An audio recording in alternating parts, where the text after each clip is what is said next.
Assalamualaikum warahmatullahi wabarakatuh. Alhamdulillahi rabbil alamin. Assalatu wassalamu ala asrafil anbiya'i wal mursalin Sayyidina Muhammadin wa ala alihi wa sahbihi ajma'in. Amma ba'd.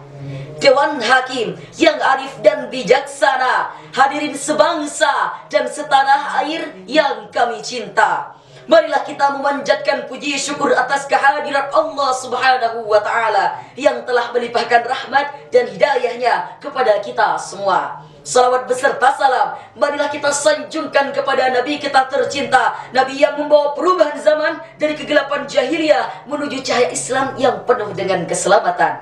Dialah Nabi akhir zaman, Nabi Muhammad sallallahu alaihi wasallam. Hadirin rahimakumullah, sepak terjang Kiai Haji Wahab Asbullah dalam perjuangkan kemerdekaan telah tercatat dalam sejarah bangsa ini. Tak heran jika beliau mendapatkan gelar sebagai pahlawan nasional, karena sumbangsi beliau dalam perjuangkan kemerdekaan sangatlah banyak, mulai dari pemikiran sampai perlawanan fisik melawan penjajah demi tercapainya kemerdekaan Indonesia. Namun perjuangan beliau tidak hanya mengusir para penjajah dari Indonesia saja kala itu. Kiai Haji Wahab Asbullah juga memerangi gerakan Wahabi dari Najd, Arab pendalaman yang menguasai Hijaz, tempat suci Mekah dan Madinah. Oleh karena itu, pada kesempatan kali ini izinkanlah saya untuk menyampaikan sekilas tausiah yang bertajuk Kiai Haji Wahab Asbullah sebagai pahlawan nasional. Hadirin yang berbahagia, Allah berfirman dalam Al-Quran surat Al-Baqarah ayat 216 yang berbunyi, A'udzu billahi minasyaitonir rajim. Bismillahirrahmanirrahim.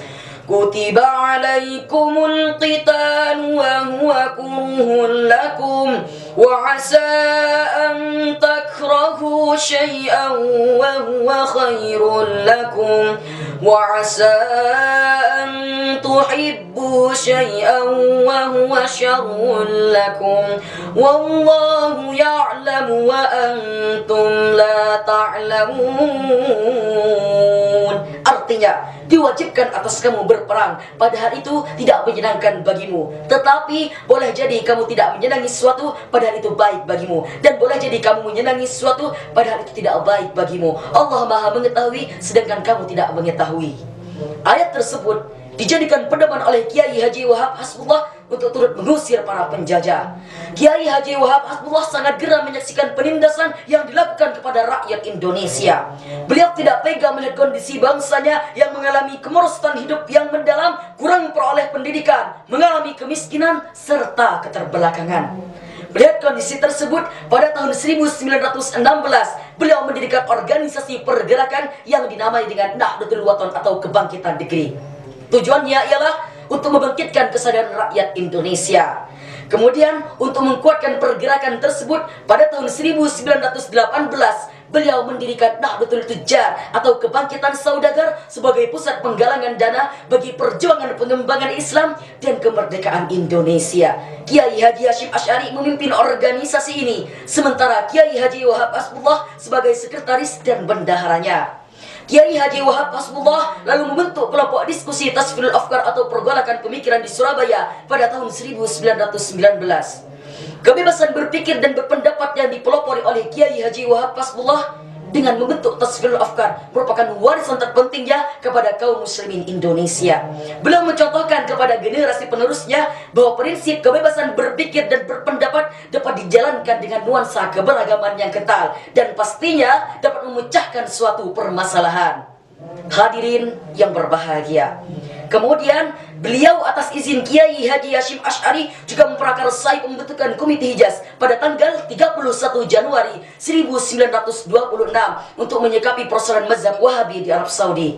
Para kiai yang hadir pada saat pembentukan Komite Hijaz tersebut memikirkan atas nama apa mereka mengirimkan utusan. Maka dideklarasikanlah sebuah jam'iyah yang bernama Nahdlatul Ulama yang bermakna kebangkitan para ulama. Terbentuknya NU tak semata-mata karena persoalan mazhab Wahabi di Arab Saudi, tapi juga kondisi tanah air yang mengalami penjajahan. Kiai Haji Wahab Hasbullah sangat cerdas ketika membuat siasat bertempur di medan laga, karena beliau mempunyai prinsip kalau kita mau keras harus punya keris. Artinya kalau ingin besar seseorang harus mempunyai kekuatan, baik kekuatan politik, militer maupun batin. Kiai Haji Wahab pun menciptakan syair untuk membakar semangat pemuda-pemuda Indonesia di kala itu. Pusaka hati wahai tanah airku, cintamu dalam imanku, jangan halangkan nasibmu. Bangkitlah hai bangsaku, Indonesia negeriku, engkau panji martabatku. Siapa datang mengancammu, kan binasa di bawah durimu. Siapa datang mengancammu, kan binasa di bawah durimu. Hadirin rahimakumullah. Oleh karena itu, kita sebagai anak bangsa, generasi muda, generasi emas mempunyai amanah untuk menjaga keutuhan bangsa ini. Saat ini, kita tidak perlu mengangkat senjata untuk menjaga stabilitas negara ini.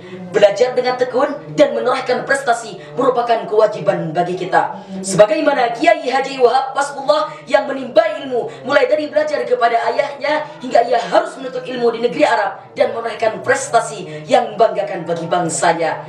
Demikianlah sekapur sirih yang dapat saya sampaikan. Kurang lebihnya mohon maaf dan terima kasih atas perhatian. Akhirul kalam, wassalamualaikum warahmatullahi wabarakatuh.